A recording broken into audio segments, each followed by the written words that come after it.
Hello friends, welcome back to my YouTube channel agri Sar with VC. तो friends, आज हम बात करने वाले हैं कंजर्वेशन एग्रीकल्चर के बारे में। इसके प्रिंसिपल्स, ऑब्जेक्टिव्स, एडवांटेजेस, सभी चीज़ों को हम अच्छे से यहाँ पर देखेंगे और बहुत ही अच्छे प्रकार से समझेंगे। तो कंजर्वेशन एग्रीकल्चर होता क्या, इसकी डेफिनेशन अगर बात की जाए तो conservation agriculture is a concept for resource saving agricultural crop production which based on enhancing natural biological processor above and below the ground. यानी कंजर्वेशन एग्रीकल्चर के कंजर्वेशन का मतलब ही नाम से ही पता चल रहा है, कंजर्व करना है। तो उसमें क्या कंजर्व करते हैं, जो भी हम रिसोर्स हैं उनका बहुत ही इफिशियंट यूटिलाइजेशन करके अपना क्रॉप प्रोडक्शन करते हैं, जिससे क्या होता है, हमारी नेचुरल व बायोलॉजिकल जो प्रोसेसेस हैं अबव द ग्राउंड यानी सोयल के ऊपर और नीचे जो भी हमारी प्रोसेस हो रही उनको अच्छे प्रकार से कंजर्व किया जा सके। इस प्रकार से जो भी हम क्रॉप प्रोडक्शन करते हैं वो हमारा कंजर्वेशन एग्रीकल्चर कहलाता है। तो ये डेफिनेशन आप लोग अच्छे से याद कर सकते हैं कि conservation agriculture is a concept of for resource saving agriculture crop production which based on enhancing natural and biological processes above and below the ground. तो इसमें रिसोर्स सेविंग की बात की जा रही है, यानी इसमें कम से कम जो हमारे रिसोर्स हैं उनका उपयोग किया जाए और अच्छी यील्ड प्राप्त की जाए, और जिससे हमारी सॉइल की हेल्थ भी सही रहे और उसका बायोलॉजिकल इन्वायरमेंट जो भी वो भी सही रहे। तो इसकी हिस्ट्री के बारे में बात करते हैं, जहां से क्वेश्चन कॉम्पिटिटिव एग्जाम में कई बार पूछे जाते हैं।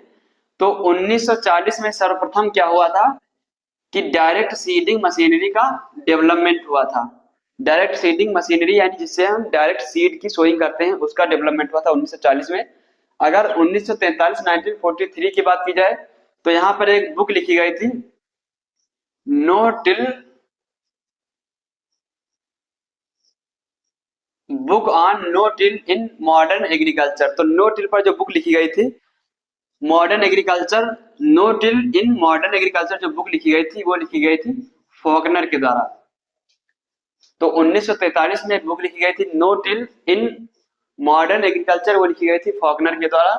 और 1962 की अगर बात की जाए तो जो पैराक्वेट आपका हर्बिसाइड है, paraquat was registered first herbicide for broad spectrum beets.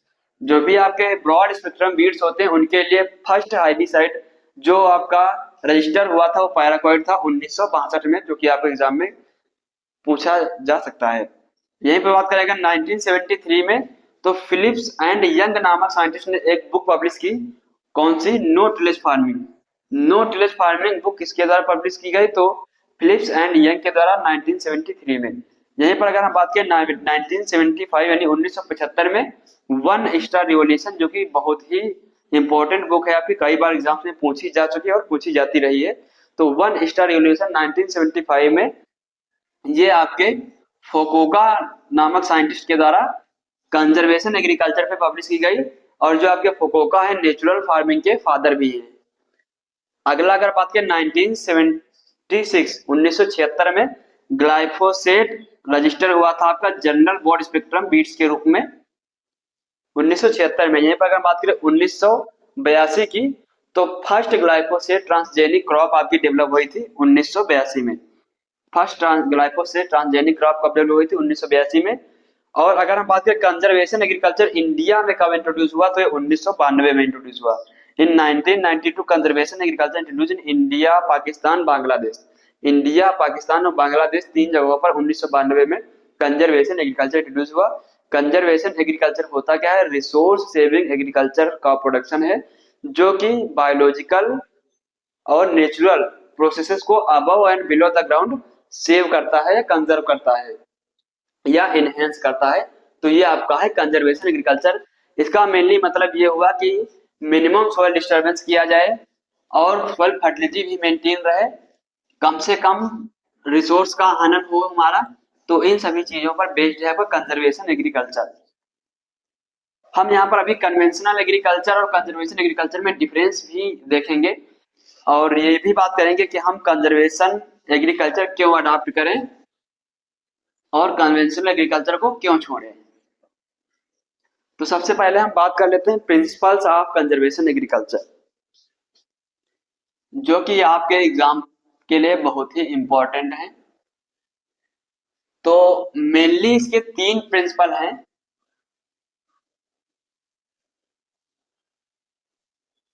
जो कि आपके कंपटीटिव एग्जाम में या कहीं भी मौखिक तौर पर इंटरव्यू में कई बार पूछे जाते हैं। तो पहला जो आपका इसमें ऑब्जेक्टिव है, प्रिंसिपल है, वह है minimum mechanical soil disturbance. Minimum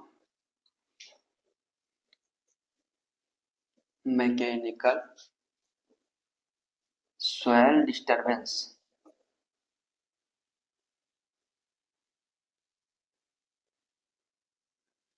minimum mechanical soil disturbance आपका पहला प्रिंसिपल है कंजर्वेशन एग्रीकल्चर का। इसका मतलब क्या होता है? मिनिमम मैकेनिकल सॉइल डिस्टरबेंस, यानी हम जो अपनी सॉइल है उस पर मशीनरी को कम से कम मात्रा में चलाएं, कम से कम मात्रा में उनका उपयोग करें, जितना संभव है उतना ही करें। अगर कोई हमारा फील्ड है उसमें हम केवल एक ही टिलेज ऑपरेशन के द्वारा सोइंग करते और क्रॉप हमारी अच्छी हो सकती है, तो वहां पर कई टिलेज ऑपरेशन करने की कोई जरूरत नहीं है। यानी कि मिनिमम टिलेज ऑपरेशन करनी चाहिए, जितनी हमें रिक्वायर्ड हो उतनी ही करनी चाहिए। ये नहीं कि ज्यादा हैवी मशीनरीज को अपने फील्ड पर चला रहे हैं, जिससे हमारी सॉइल काफी बेकार हो जाती है और डेंस हो जाती है, कॉम्पैक्ट हो जाती है। तो ये सभी चीजें नहीं करनी चाहिए। Only for necessary to seed so, यानी उतनी ही टिलेज करनी चाहिए जितनी हमारी सीड सोइंग करने के लिए सफिशियंट हो। ज्यादा मात्रा में टिलेज नहीं करनी चाहिए। दूसरा हमारा प्रिंसिपल है वो क्या कहता है? दूसरा प्रिंसिपल है permanent organic soil cover. Permanent organic soil cover. तो इसका मतलब है कि हमारी जो सॉइल होती है परमानेंट ऑर्गेनिक मटेरियल से कवर होनी चाहिए, जिससे क्या होगा, हमारा अच्छे प्रकार से क्रॉप प्रोडक्शन हो सकता है, वहां पर बहुत सारी चीजें कंजर्व रहेंगी। तो परमानेंट सॉइल कवर रहेगा तो ऑर्गेनिक मैटर वहां पर ज्यादा मात्रा में रहेगा, वहां पर माइक्रो ऑर्गेनिज्म को अच्छी मात्रा से डिकम्पोजिशन हर चीज का होगा। तो परमानेंट ऑर्गेनिक सॉइल कवर भी हमारा प्रिंसिपल है। थर्ड प्रिंसिपल की अगर हम बात करें तो थर्ड प्रिंसिपल जो हमारा है वो रहता है डाइवर्सिफाइड क्रॉप प्रोडक्शन, या क्रॉप रोटेशन कह सकते हैं हम। डाइवर्सिफिकेशन ऑफ क्रॉप्स, या इसी को हम क्रॉप रोटेशन कह सकते हैं। यानी जो भी हमारी फील्ड है उस पर हम फसलों को हेर फेर कर बदल बदल कर ग्रो करना चाहिए, जिससे हमारा क्या होता है, डाइवर्सिफिकेशन मेंटेन रहना चाहिए। यानी अगर इस बार हम कोई सीरियल क्रॉप लगा रहे हैं तो अगली बार हमें लेग्यूम क्रॉप लगानी चाहिए, जिससे एक डाइवर्सिफिकेशन या बायोडाइवर्सिटी को कहते हैं मेंटेन रहनी चाहिए हमारी क्रॉप की। तो मेनली कंजर्वेशन एग्रीकल्चर के तीन प्रिंसिपल आपके ये दिए रहते हैं।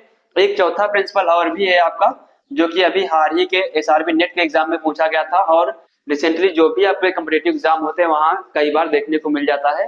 वो है आपका कंट्रोल्ड ट्रैफिक। तो कंट्रोल्ड ट्रैफिक का मतलब क्या होता है कि जो भी हमारे हैवी मशीनरीज होते हैं उनको फील्ड पर जब ज्यादा मात्रा में चलाते हैं तो जो हमारी सॉइल होती है वह कंपैक्ट हो जाती है। तो ऐसा नहीं होना चाहिए, हमें जो भी मशीनरी है उनका कम से कम यूज करना चाहिए, ताकि हमारी सॉइल अच्छी प्रकार से क्रॉप प्रोडक्शन करने योग्य बनी रहे। तो कंट्रोल ट्रैफिक जो आपका फोर्थ प्रिंसिपल है, जो कि आपके एग्जाम के लिए बहुत इंपॉर्टेंट है, इसको भी आप नोट डाउन कर लेना। बाकी क्रॉप रोटेशन का मतलब ही मेनली यही होता है, rotation of crop year after year at the same piece of land. तो ये तीनों प्रिंसिपल आप याद कर लेना, जो कि आपके कम्पिटेटिव एग्जाम के लिए बहुत ही इंपॉर्टेंट है। इसके बाद हम बात करेंगे एरिया। कंजर्वेशन एग्रीकल्चर में सबसे ज्यादा एरिया किसके पास है और इंडिया के पास कितना एरिया है?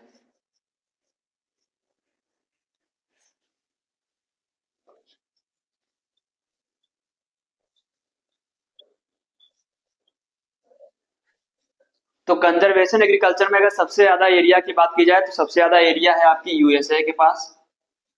सेकेंड नंबर पर आपका ब्राजील आता है, और थर्ड नंबर पे आपका आता है अर्जेंटीना।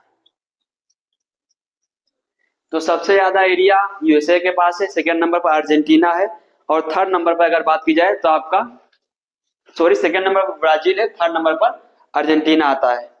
तो यूएसए के पास आपकी एरिया है 35 मिलियन हेक्टेयर, जो कि हाईएस्ट है। और यहीं पर अगर हम बात करें इंडिया के पास, तो इंडिया के पास जो आपका कंजर्वेशन एग्रीकल्चर के एरिया है वह अराउंड 3.5 मिलियन हेक्टेयर है। तो आपका इंडिया वाला आपको याद करना जरूरी है, और फर्स्ट रैंक किसके पास है वो आपको याद करना जरूरी है, बाकी भी याद कर सकते हैं आप। इसके बाद अगर हम बात करें कि why we are adopt conservation agriculture.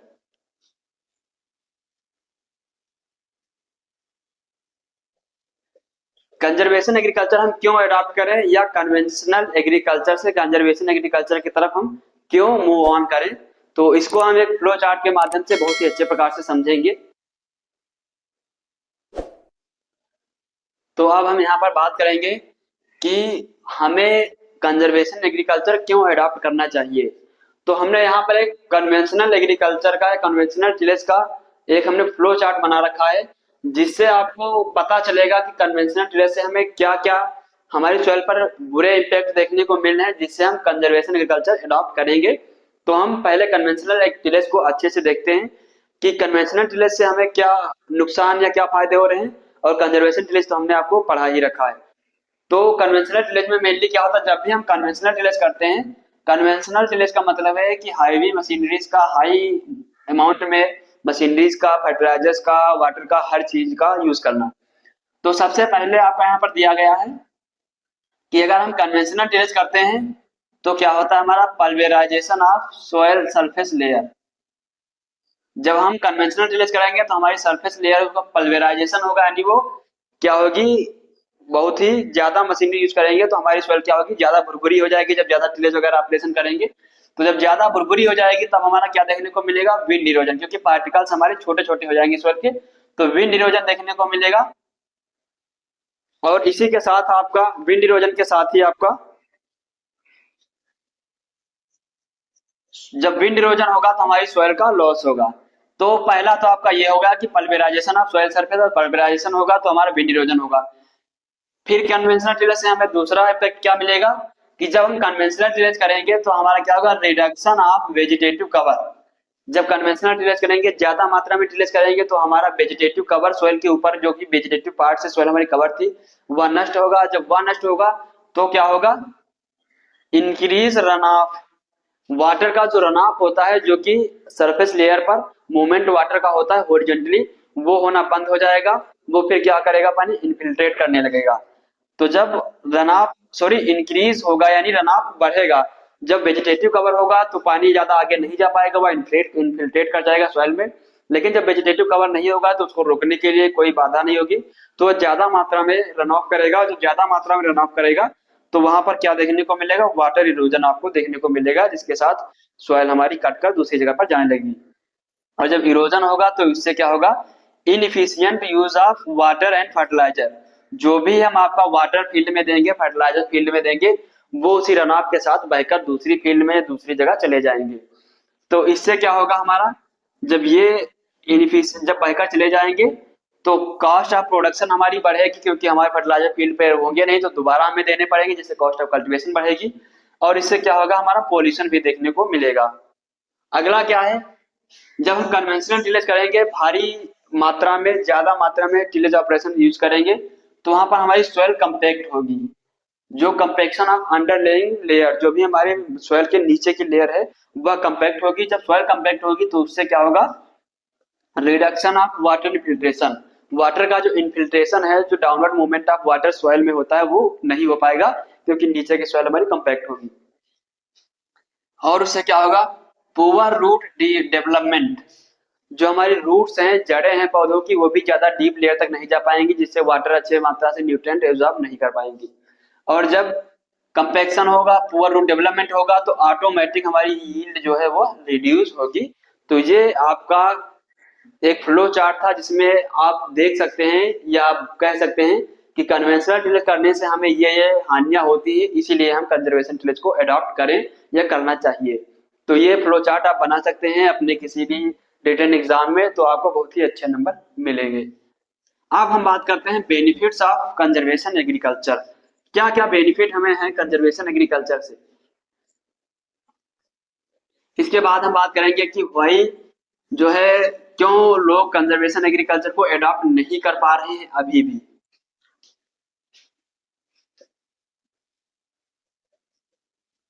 Benefits, तो पहला बेनिफिट्स हमारा यही होगा, इंक्रीज यील्ड। दूसरा क्या है? Crop diversification maintenance. यील्ड हमारी इंक्रीज होगी। दूसरा क्या होगा? हमारा जो क्रॉप का डाइवर्सिफिकेशन है वह भी मेंटेन रहेगा। और तीसरा क्या होगा? Low cost of cultivation.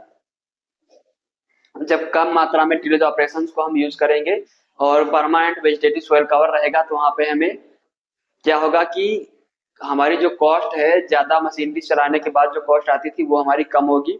इसी के साथ हम और क्या कर सकते हैं, और मतलब और हमारे क्या बेनिफिट्स हैं? Improve soil structure. Soil structure हमारा कैसे इंप्रूव होगा? जब हम कंटिन्यू कन्वेंशनल टिलेज कर रहे थे तो वहां पर सॉइल हमारी कंपैक्ट हो जा रही थी, लेकिन जब हम कंटिन्यू नहीं करेंगे या कंजर्वेशन एग्रीकल्चर अडॉप्ट करेंगे तो हमारे वहां पर क्या होगा? सॉइल कंपैक्शन कम होगा, जिससे हमारा सॉइल स्ट्रक्चर इंक्रीज करेगा। और अगला हमारा क्या हो जाएगा? Increase organic matter on soil. Increase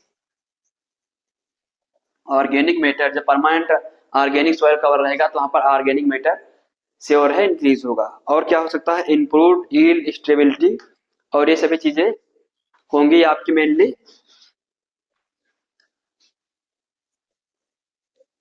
और यहाँ पर क्या होगा आपका?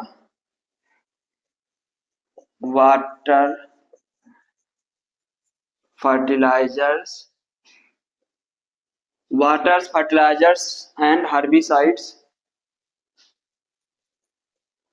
इन सब की भी सेविंग होगी क्योंकि इनको हम एफिशिएंट मात्रा में, एफिशिएंट अमाउंट में यूज कर रहे होंगे। तो ये सभी मेनली हमारे बेनिफिट्स देखने को मिलेंगे वहां पर। और हाँ, जो हम conventional agriculture, conservation agriculture adopt करेंगे तो हमारा वाटर पॉल्यूशन भी कम होगा, वाटर की क्वालिटी हमारी अच्छी रहेगी। और क्या हो सकता है कि फूड जो हमारा है वह अच्छा प्रोड्यूस होगा। तो प्रोड्यूस गुड क्वालिटी फूड, ये सभी चीजें आप लिख सकते हैं। इसके बाद हम बात करेंगे कि ऐसे क्या क्या समस्याएं आ रही हैं जिसके द्वारा हमारे फार्मर्स कंजर्वेशन एग्रीकल्चर अडॉप्ट नहीं कर पा रहे हैं। तो ये भी आपको जानना जरूरी है क्योंकि कई बार ये भी आपसे पूछा जा सकता है। कॉन्ट्रैक्ट्स या क्यों नहीं अपनाते।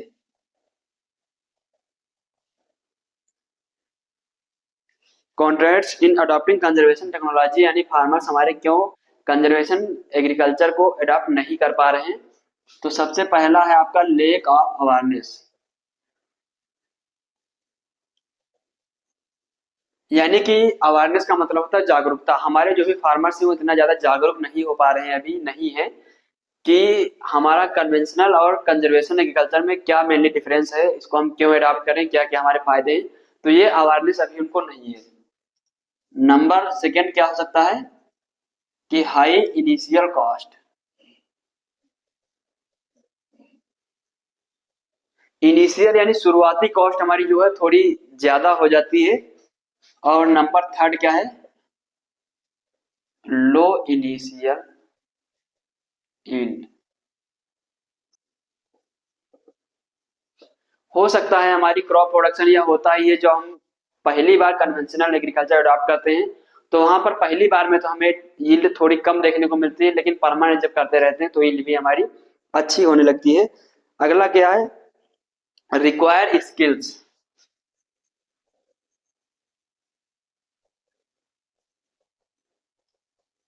हमारे जो भी फार्मर्स हैं उनके पास ज्यादा स्किल्स नहीं है कि किस प्रकार से, या उनको ज्यादा जानकारियां नहीं है किस प्रकार से कौन सी चीज हमें क्या करनी चाहिए जिससे हम कंजर्वेशन एग्रीकल्चर को अच्छे से यूटिलाइज कर सकते हैं। और अगला हमारा क्या हो जाएगा?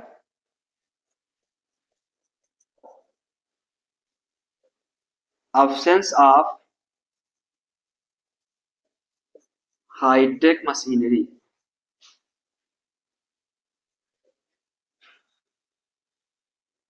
तो जो कंजर्वेशन एग्रीकल्चर में मेनली हमारी मशीनरी कई प्रकार की यूज होती है वो हमारे लोगों के पास नहीं अवेलेबल हो पा रही किसानों को।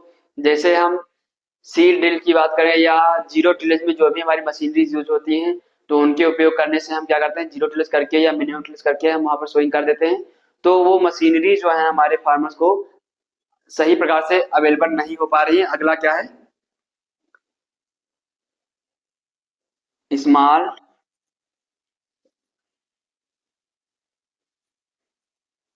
Land holding.